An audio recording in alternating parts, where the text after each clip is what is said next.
Hey there! Welcome to our project video. Today, we're diving into a crucial issue in Indian agriculture, weed eradication. As you know, India is primarily an agrarian society, and weeds are a persistent problem for our farmers. The current methods, like manual removal or chemical treatments, are either labor-intensive or harmful to the environment. But worry no more, because we have a solution: an autonomous weed eradication robot. Let's take a closer look. To understand the problem better, we conducted surveys and held several meetings with local farmers. From these, we developed our problem statement, an effective and sustainable solution for the farmers that addresses the challenges posed in weed removal process due to labor-intensive methods, chemical risks, crop damage, time consumption, and a lack of experience in agriculture. Here's our current model, initially developed by our senior batch. It has some basic functionalities, but to make it fully autonomous and functional, a whole lot of work was needed. After narrowing down on a whole lot of functions, we have based the scope of our project on mainly 4 to 5 functions, which are mainly row navigation, delta robot control, early weed detection, efficient end effector, and self-reliant power source. We defined an objective statement to guide us through the project: design and develop an autonomous self-reliant agricultural weed eradication system incorporating image-based weed detection, accurate end effector control for efficient weed removal while prioritizing crop protection to minimize damage during operation. Using a morphological table, we defined various possible options for each function and selected the best option within them using a weighted decision matrix approach. This process led us to our final design, which balances all factors like efficiency, accuracy, safety, speed, etc. Now, let's dive into the development phase of these 5 functions. For navigation of the robot, we are using the dead reckoning/rule-based approach. We are predefining factors like the number of rows plus row gap and length, and then using closed-loop control for navigation using encoders. We achieved the desired autonomous navigation. For camera integrated real-time weed detection, we are using MASK, our CNN object detection model. It involves data collection, image annotations, and training. We have our GitHub repository where you can check out our progress. Next, we developed a ROS2 framework for integrating all robot functionalities.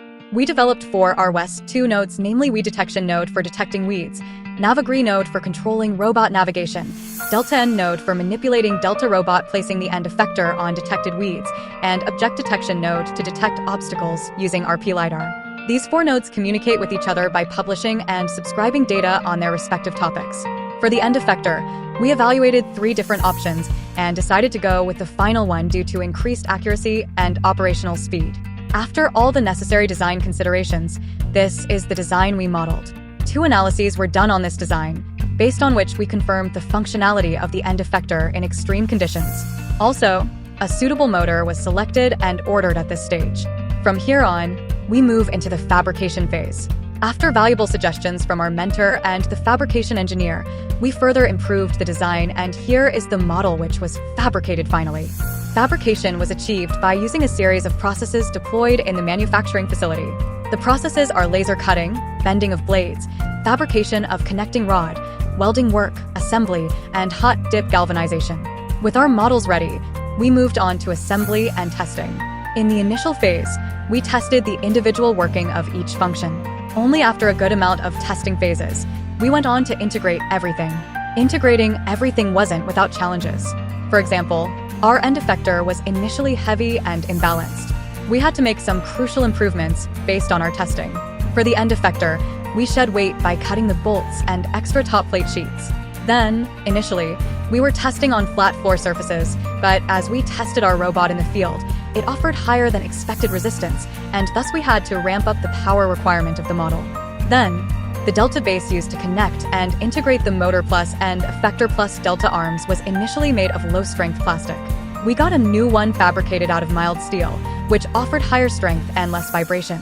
Also, to enhance the work output, we combined the redirection of the chassis with the returning of the Delta robot, in place of their sequential functioning initially. Last but not least, to improve the synchronization between different functionalities of the robot, additional variables were incorporated into the ROS2 control algorithm. Finally, we conducted thorough testing of our complete model. Here's some media showcasing the final testing and the working model in action.